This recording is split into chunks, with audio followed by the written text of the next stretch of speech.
everyone, my name is Lene, and if you're new here, I want to welcome you to my channel called All the Mom Things. Thank you so much for stopping by. If you like what you see today, the highest compliment you can give me is to hit that like button.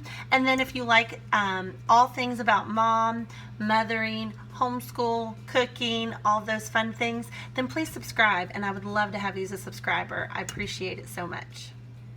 Okay, so we are making banana bread, and I can't take credit for this recipe. It's actually Betty Crocker's recipe, and if I'm ever needing a recipe for something like this specific, I always go to bettycrocker.com because they're tested and true. And so you start this recipe with some bananas, and if they're brown, the browner the better. You want them to be very ripe, and what I do a lot of times is when they start getting past this point and no one's grabbing them, I throw them in the freezer with the skin on. Some people peel them and throw them in a plastic bag. I just toss them in the freezer, and then when I'm ready to use them for banana bread, I throw them in a bowl. These are fresh, they're not frozen, but I throw them in a bowl, pop them in the microwave, and let them thaw a little, and then just kind of squeeze them out of the peels. It looks really gross. My kids kind of like it, but it makes amazing banana bread. So we're gonna get started. This recipe is so easy, and I have made it dozens and dozens of times.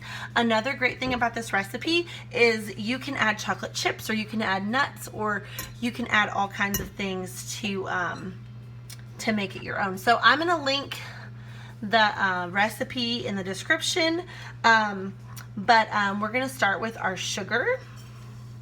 So I'm going to pour that in the bowl. And then you want to have some melted butter. And it calls for a whole stick of melted butter. So we're going to put that in there. And then you're going to cream it. So I don't have nothing fancy, just this old bad boy.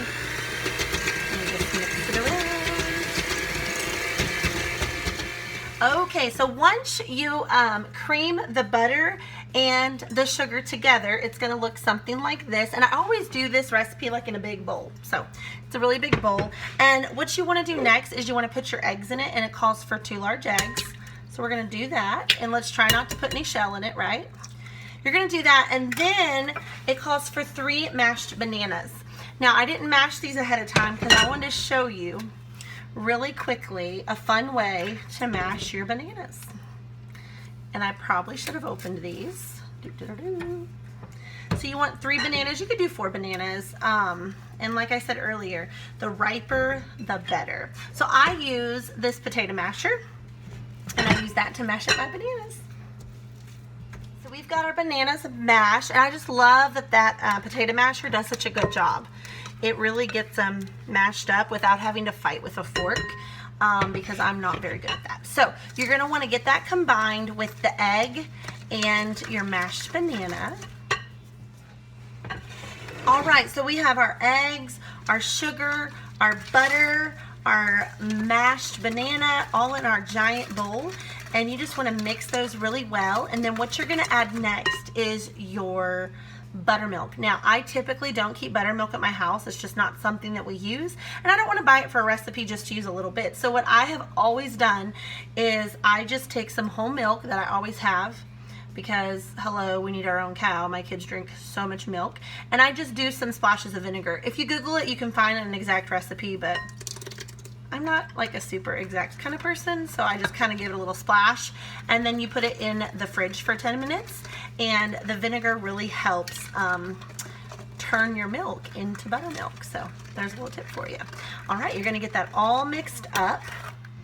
All right, so we got our buttermilk in there, and then next I'm gonna add a teaspoon, not tablespoon, a teaspoon of vanilla. And you want to stir that in.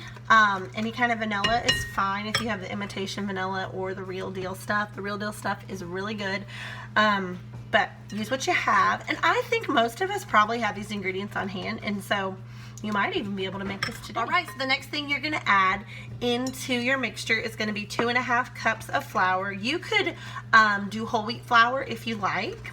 I am using white flour. And then you want to add a teaspoon of salt and a teaspoon of baking soda.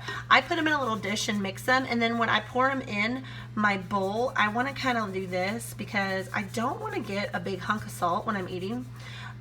or baking soda. And I've done that before. I've made it before and it was good, but I was like, ooh, there were some pockets that I didn't get it mixed in really well. And so you want to mix this in until it's moist. Now, at this point, and I'll show you what it looks like in a second. At this point, you could add in your chocolate chips, or you could add in pecans, or any kind of nut that you like.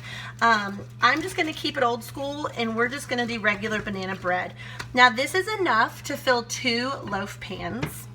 So if you wanted to do 2 loaves of banana bread, one for you, maybe give one to a neighbor, you totally could. But I like to do them in cupcake pans because my kids love them that way, and it doesn't dry out as quickly, and they can just grab one and I don't have to slice it. I mean, maybe it's just because I'm kind of lazy, but my kids love these and they'll just grab one and go. And so I use a muffin tin, and we'll see how much I get out of this batter in just a moment. Okay, so I filled my muffin tins and I was able to get 17. I could probably stretch it out and fill up that last heart. I don't know if I'm going to, and I'm just gonna be real with y'all. Like, it's not pretty.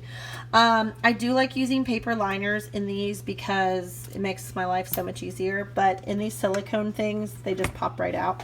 So there you go. I got 18, and I forgot to mention, preheat your oven to 350. So we're gonna bake these, and I'll let you know what they look like when they come out. Here you go. I actually pulled one out for me to eat, but I ended up making 17. And like I said, this recipe can make 2 loaves or probably 18 muffins. So anyways, I hope you enjoyed this video. If you did, please give it a thumbs up. Don't forget to hit that subscribe button. And what is your favorite thing to mix into your banana bread recipe? I'd love to have a conversation in the comments. Until next time, bye-bye.